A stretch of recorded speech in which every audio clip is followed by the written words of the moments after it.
എല്ലാവർക്കും നമസ്കാരം. ഞാൻ സരിതാ മഹേശ്വരൻ. ഇന്ന് ശ്രീമദ് വാൽമീകി രാമായണത്തിൻ്റെ ബാലകാണ്ഡത്തിലെ 37-ാമത്തെ സർഗത്തിൽ 15 മുതൽ 21 വരെയുള്ള ശ്ലോകങ്ങളാണ് നമ്മൾ പഠിക്കാൻ പോണത്. കഴിഞ്ഞ ദിവസം നമ്മൾ പറഞ്ഞു നിർത്തിയത് ഗംഗയിലേക്ക് അഗ്നിദേവൻ തേജസ്സിനെ സമർപ്പിച്ചു എന്നുള്ളതാണ്. അതായത് ദേവന്മാർക്ക് സേനാപതിയെ ആവശ്യമാണ്.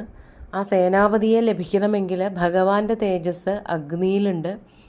അഗ്നിയിൽ നിന്നും ഗർഭം ധരിക്കണം ആരെങ്കിലും. അതിന് ദേവഗംഗയെയാണ് തിരഞ്ഞെടുത്തത്. അങ്ങനെ ദേവഗംഗയോട് കാര്യങ്ങളൊക്കെ പറഞ്ഞ് ഈ തേജസ്സിനെ ഗംഗയിലേക്ക് അർപ്പിച്ചു. അതിനുശേഷം എന്താണ് സംഭവിച്ചതെന്നുള്ളതാണ് പറയണത്. നമുക്കാദ്യം 15-ാമത്തെ ശ്ലോകം നോക്കാം. തമുവാച തതോ ഗംഗാ സർവദേവ പുരോഗമം അശക്താധാരണേ ദേവ തേജസ്തവ സമുദ്ധതം.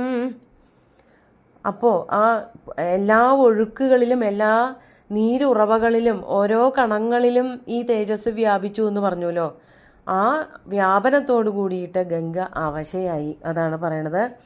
തതഃ അതിനുശേഷം സർവദേവ പുരോഗമം തം ഗംഗ ഉവാച. സർവദേവ പുരോഗമൻ എന്ന് പറഞ്ഞാൽ ഇവിടെ അഗ്നിദേവനെയാണ് സൂചിപ്പിക്കുന്നത്. അഗ്നിയോട് ഗംഗാനദി ഇപ്രകാരം പറഞ്ഞു. സർവദേവ പുരോഗമം അഗ്നിനം ഗംഗ ഉവാച.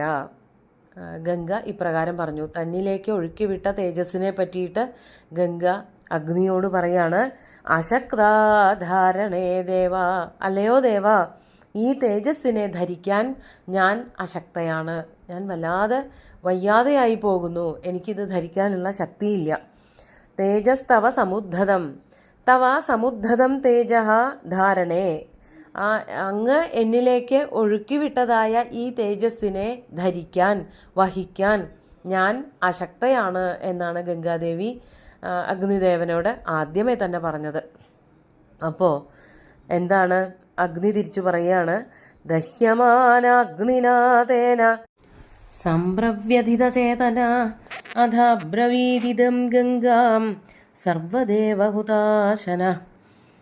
ദഹ്യമാന അഗ്നിനാഥേന സംപ്രവ്യധിത ചേതന, ദഹിക്കപ്പെടുന്ന അഗ്നിയാൽ, അതായത് ഭഗവാൻ ശ്രീ പരമേശ്വരൻ്റെ തേജസ്സാണ്, ഒപ്പം തന്നെ അഗ്നിയുടെ തേജസ്സും ഉണ്ട്. അഗ്നിയിലാണല്ലോ ഈ ചൈതന്യത്തെ സൂക്ഷിച്ചു വച്ചിരുന്നത്. അപ്പോൾ രണ്ട് തേജസ്സും വളരെയധികം ദഹിക്കുന്ന സ്വഭാവമുള്ളതാണ്.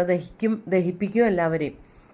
ആ തേജസ് വഹിക്കുന്നവളായിട്ടുള്ള ഗംഗ വല്ലാതെ അവശയായി തീർന്നത് കൊണ്ട് ദഹ്യമാന അഗ്നിന തേന സംപ്രവ്യധിത ചേതന, ആ ദഹിക്കുന്ന അഗ്നിയാൽ അവശയാക്കപ്പെട്ടവളായ ഗംഗാനദി സംപ്രവ്യധിത ചേതന, വ്യഥിതമായ എന്ന് വെച്ചാൽ വല്ലാത്ത വേദനയോട് കൂടിയിട്ട് അഗ്നി കൊണ്ട് താൻ തന്നെ ഇല്ലാതെയായി പോകുമെന്ന അവസ്ഥയിലേക്കായി തീർന്ന ആ ഗംഗാനദി.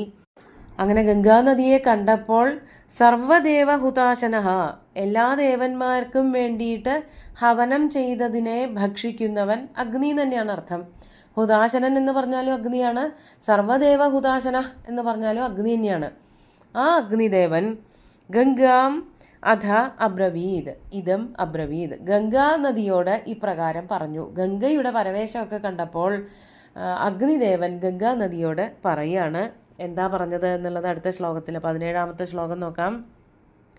ഇഹ ഹൈമവതേ പാർശ്വേ ഗർഭോയം സന്നിവേശ്യതാം ശ്രുത്വാ ത്വഗ്നിവചോ ഗംഗാ തം ഗർഭമതിഭാസ്വരം. അടുത്ത ശ്ലോകം കൂടി പറയാം. ഉത്സസർജ മഹാതേജ സ്രോതോഭ്യോ രഘുനന്ദന യദസ്യാ നിർഗതം തസ്മാത് തപ്തജാംബുനദപ്രഭം. അത്രയ്ക്ക് പറ്റില്ല എന്ന് തോന്നുകയാണെങ്കിൽ, അല്ലയോ ഗംഗാനദി, നീ നിന്റെ ഉള്ളിൽ ഉൾക്കൊള്ളുന്നതായ തേജസ്സിനെ ദാ ഇവിടേക്ക് ഉത്സർജിച്ചോളൂ, അതായത് ആ ഗർഭത്തെ ഒഴുക്കിക്കളഞ്ഞോളൂ എന്ന് പറയാണ്. അതെവിടെയാണ്? ഹൈമവതേ പാർശ്വേ, ഹിമാലയത്തിൻ്റെ തന്നെ മറ്റൊരു പാർശ്വത്തിൽ, മറ്റൊരു ഭാഗത്ത്.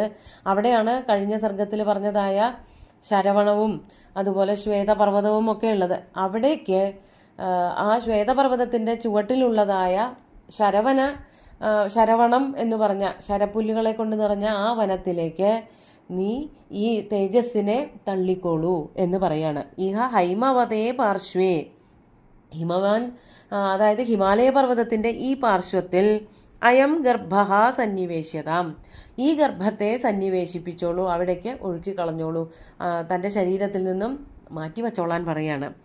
അങ്ങനെ കേട്ട പാടെ തന്നെ ശ്രുത്വ, പെട്ടെന്ന് തന്നെ കേട്ടപ്പോൾ തന്നെ അഗ്നിവചഃ ശ്രുത്വ ഗംഗ തം അതിഭാസ്വരം ഗർഭം ഉത്സസർജ.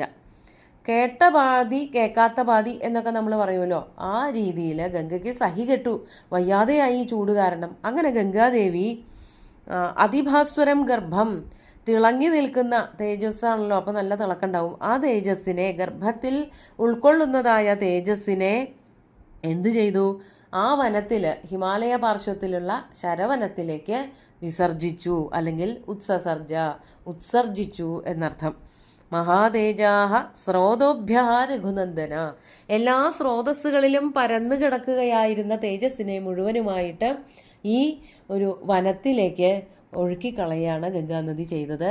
എല്ലാ ശരീര അവയവങ്ങളിൽ നിന്നും, ഭാഗങ്ങളിൽ നിന്നും, ഒഴുക്കുകളിൽ നിന്നും ഒക്കെ തേജസ്സിനെ എടുത്തു മാറ്റി ഈ വനത്തിലേക്ക്, ശ്വേതപർവ്വതത്തിന്റെ ചുവട്ടിലുള്ളതായ വനത്തിലേക്ക് മാറ്റിവെച്ചു. ആ തേജസ് അപ്പം ഏതുപോലെയായിരുന്നു? തദസ്യാനിർഗതം തസ്മാത് തപ്ത ജാംബുനദപ്രഭം, അവളിൽ നിന്ന്, ആ ഗംഗാനദിയിൽ നിന്ന് ഒഴുകി മാറിയതായ, അല്ലെങ്കിൽ ഗംഗാനദി മാറ്റിവച്ചതായ ആ തേജസ് തപ്ത ജാംബുനദപ്രഭം, തപ്തം എന്ന് പറഞ്ഞാൽ ചൂടാക്കിയതായ അല്ലെങ്കിൽ ഉരുക്കിയതായ, ജാംബുനദം സ്വർണ്ണാണ്. ജാംബുനദത്തെ പോലെ വിളങ്ങി ആ തേജസ്. അഗ്നിയുടെയും ശിവഭഗവാന്റെയും ഒക്കെ തേജസ്സാണ്. അതിങ്ങനെ സ്വർണം പോലെ തിളങ്ങി ആ വനപ്രദേശത്ത് മുഴുവനും ഇങ്ങനെ അടിഞ്ഞുകൂടി കിടന്നു. എന്നിട്ടോ അടുത്ത ശ്ലോകം നോക്കാം, 19ാമത്തെ ശ്ലോകം. കാഞ്ചനം ധരണീം പ്രാപ്തം ഹിരണ്യമതുലപ്രഭം താമ്രം കാർഷ്ണായ സംചൈവ തൈക്ഷ്ണ്യാദേവാഭിജായത. ആ ഉരുകിയ തങ്കത്തിന്റെ നിറത്തോടു കൂടിയ ആ തേജസ് പല പല രൂപങ്ങളിലായിട്ട് മാറി. അതായത് ഒരു ബാലകനുണ്ടായി, അതോടൊപ്പം തന്നെ അവിടെ സ്വർണമുണ്ടായി, അതുപോലെ മറ്റു കുറേ ധാതുക്കൾ അതിൻ്റെ കൂട്ടത്തിലുണ്ടായി എന്നാണ് പറയണത്. ആ ഗംഗാനദിയിൽ നിന്ന് നിർഗമിച്ചതായ തേജസ്, ആ തേജസ്സിൽ നിന്ന് കാഞ്ചനം ധരണീം പ്രാപ്തം ഹിരണ്യം അതുലപ്രഭം, വളരെ തേജസ്സുള്ളതായ കാഞ്ചനം അഥവാ ഹിരണ്യം അല്ലെങ്കിൽ സ്വർണം, അങ്ങനെയാണ് ഭൂമിയിലേക്ക് എത്തിയത്. അതായത് കാണാവുന്ന രീതിയിൽ പുറത്തേക്ക് വന്നത് അങ്ങനെയാണ്. ഈ പറഞ്ഞ നദിയിൽ നിന്ന്, അതായത് ഗംഗാനദിയിൽ നിന്നാണത് ഒഴുകി വന്നത് എന്നർത്ഥം. ഈ കഥകളെയൊക്കെ വെച്ചുകൊണ്ട് ലീലാവതി ടീച്ചർ മറ്റൊരു തരത്തിൽ അർത്ഥം പറയുന്നുണ്ട്. ഹിമാലയത്തിൻ്റെ ഉൾഭാഗത്ത് നിന്ന് ഒഴുകി വരുന്നതായ ഗംഗ, അതിൽ നിന്ന് കിട്ടുന്ന ധാതുക്കളെ പറ്റിയിട്ടുള്ളൊരു വിവരണം കൂടിയാണ് ഇത് എന്ന് സൂചിപ്പിക്കുന്നുണ്ട്. അപ്പോൾ അവിടെ സ്വർണം മാത്രമൊന്നുമല്ല, മറ്റ് പല ധാതുക്കളും ഉള്ളതായിട്ട് പറയുന്നുണ്ട്. അതാണ് കാഞ്ചനം ധരണീം പ്രാപ്തം ഹിരണ്യം അതുലപ്രഭം, അതുലപ്രഭമായിട്ടുള്ള വളരെ തേജസ്സുള്ളതായ സ്വർണം അഥവാ തങ്കം അങ്ങനെയാണ് ഭൂമിയിലേക്ക്, അതായത് ഭൂമിയുടെ ഏറ്റവും പുറംഭാഗത്തേക്ക് സകലർക്കും കാണാവുന്ന വിധത്തിലേക്ക് ഒഴുകിയെത്തിയത് അങ്ങനെയാണ്. അതുമാത്രമൊന്നല്ല, പിന്നെ ഉണ്ടായി പല പല സാധനങ്ങൾ. താമ്രം, അതുലപ്രഭമായിട്ടുള്ള ഹിരണ്യം എന്നും പറയാം, അതുലപ്രഭമായിട്ടുള്ള താമ്രം. താമ്രം എന്ന് പറഞ്ഞാൽ ചെമ്പ്. കാർഷ്ണായസം എന്ന് പറഞ്ഞാൽ കറുത്ത നിറമുള്ളതായ കാരിരുമ്പ്, അതിനെയാണ് കാർഷ്ണായസം. ഒക്കെ തൈക്ഷ്ണ്യാദേവാഭിജായത, ഈ പറഞ്ഞതായ തേജസ്സോടുകൂടി തന്നെ ജനിച്ചു. അവിടെ ഹിരണ്യം എന്നുള്ളതിന് വെള്ളലോഹം അല്ലെങ്കിൽ വെള്ളി എന്നൊക്കെ വ്യാഖ്യാനിക്കുന്നുണ്ട്. അപ്പോൾ സ്വർണ്ണം ഉണ്ടായി, വെള്ളി ഉണ്ടായി, ചെമ്പുണ്ടായി, അതോടൊപ്പം തന്നെ കാരിരുമ്പുമുണ്ടായി എന്ന് പറഞ്ഞു. ഇനിയുണ്ട് ബാക്കി പലതും. അതാണ് അടുത്ത ശ്ലോകത്തിൽ, 20ാമത്തെ ശ്ലോകത്തിൽ പറയണത്. മലം ദസ്യാഭവത്തത്ര ത്രപു സീസകമേവ ച തദേതദ്ധരണീം പ്രാപ്യ നാനാധാതുരവർദ്ധത. അതോടൊപ്പം തന്നെ ഈ പറഞ്ഞ സാധനങ്ങളൊക്കെ, സ്വർണ്ണം ഉണ്ടായി, വെള്ളി ഉണ്ടായി, ചെമ്പുണ്ടായി എന്നൊക്കെ പറഞ്ഞപ്പോൾ അതിനൊക്കെ ശിഷ്ടമായിട്ട് പിന്നെയും കുറേ ബാലകനല്ലാതെ പിന്നെയും കുറേ തേജസ്സുകളുണ്ട്. ആ തേജസ്സുകളൊക്കെ എന്തായി തീർന്നു? അതിനെ മലമായിട്ടാണ് കൽപ്പിക്കുന്നത്. മലം എന്നുള്ളത് കൊണ്ട് അമലമായിട്ടുള്ള ഏറ്റവും ശുദ്ധമായിട്ടുള്ളത് ചേർന്നുകൊണ്ട് ഓരോന്നായി ഭവിച്ചു. അതല്ലാത്ത മറ്റൊരു ധാതുവിൻ്റെ കൂട്ടുണ്ടായിരുന്നു.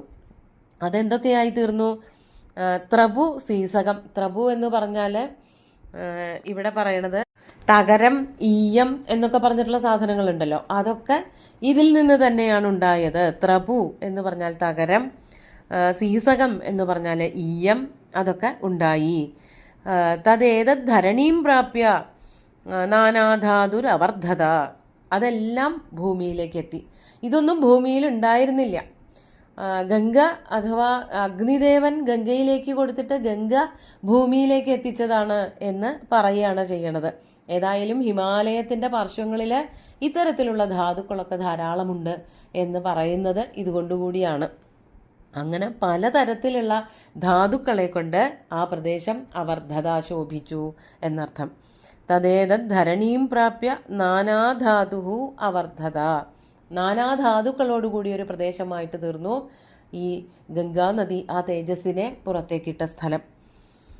നിക്ഷിപ്തമാത്രേ ഗർഭേതു തേജോഭിരഭിരഞ്ജിതം സർവം പർവ്വതസന്നദ്ധം സൗവർണമഭവദ്വനം. അവസാനം ആ തേജസ്സോടുകൂടി ഭൂമിയിലേക്ക് വന്നതായ സ്വർണം ആ കുമാരനോട് കൂടിയിട്ട്, സുബ്രഹ്മണ്യനോട് കൂടിയിട്ട് ഭൂമിയിലേക്ക് എത്തിയതായ സ്വർണം കൊണ്ട് ആ വനം മുഴുവനും ശോഭിച്ചു. നിക്ഷിപ്തമാത്രേ ഗർഭേതു. ആ ഗർഭം നിക്ഷേപിക്കപ്പെട്ടപ്പോൾ തന്നെ, അവിടെ സമർപ്പിച്ചപ്പോൾ തന്നെ, തേജോഭിരഭിരഞ്ജിതം, സ്വർണത്തിൻ്റെ അതുപോലെ തന്നെ വെള്ളിയുടെയൊക്കെ തേജസ് കൊണ്ട് ആ തേജസ്, അതായത് ആ പുത്രൻ വല്ലാതെ തിളങ്ങി വിളങ്ങി കിടക്കുകയായിരുന്നു. ആ ചുറ്റുപാടുമുള്ള സ്വർണം കൊണ്ട് ബാലകൻ മാത്രമല്ല ശോഭിച്ചത്, സർവം പർവ്വതസന്നദ്ധം വനം, പർവ്വതത്തിൽ ഉണ്ടായിരുന്നതായ ആ കാട് മുഴുവനും സൗവർണം അഭവത്, സ്വർണമയമായി തീർന്നു. സ്വർണത്തിൻ്റെ കാന്തി കാട്ടിലാകെ പരന്നു എന്നർത്ഥം. ഒരു പ്രത്യേക തരത്തിലുള്ള ശ്ലോകങ്ങൾ ഇതൊന്നും നമ്മൾ, അതായത് ശ്രീകുമാരൻ അഥവാ കാർത്തികേയൻ്റെ ജനനത്തോട് ബന്ധപ്പെട്ട് കുറേ അറിവുകൾ, കുറേ തരത്തിലുള്ളതായ മറ്റു കഥകളും ഒക്കെ ഇതിൻ്റെ കൂടെ ചേർക്കുന്നുണ്ട്. നമുക്ക് ഇന്നത്തെ ശ്ലോകങ്ങൾ ഒന്നുകൂടി ചൊല്ലി നോക്കാം. തമുവാച തതോ ഗംഗാ സർവദേവ പുരോഗമം അശക്താധാരണേ ദേവ തേജസ്തവ സമുദ്ധതം ദഹ്യമാനാഗ്നിനാ തേന സംപ്രവ്യഥിതചേതന അഥാബ്രവീദിദം ഗംഗാം സർവദേവഹുതാശന ഇഹ ഹൈമവതേ പാർശ്വേ ഗർഭോയം സന്നിവേശ്യതാം ശ്രുത്വാ ത്വഗ്നിവചോ ഗംഗാ തം ഗർഭമതിഭാസ്വരം ഉത്സസർജ മഹാതേജാ സ്രോതോഭ്യോ രഘുനന്ദന യദസ്യാ നിർഗതം തസ്മാത് തപ്തജാംബുനദപ്രഭം കാഞ്ചനം ധരണീം പ്രാപ്തം ഹിരണ്യമതുലപ്രഭം താമ്രം കാഷ്ണായ സംജൈവ തൈക്ഷ്ണ്യാദേവാഭിജായത മലം തസ്യാഭവത്തത്ര ത്രപു സീസകമേവ ച തദ്ദേതദ്ധരണീം പ്രാപ്യ നാനാധാതുരവർദ്ധത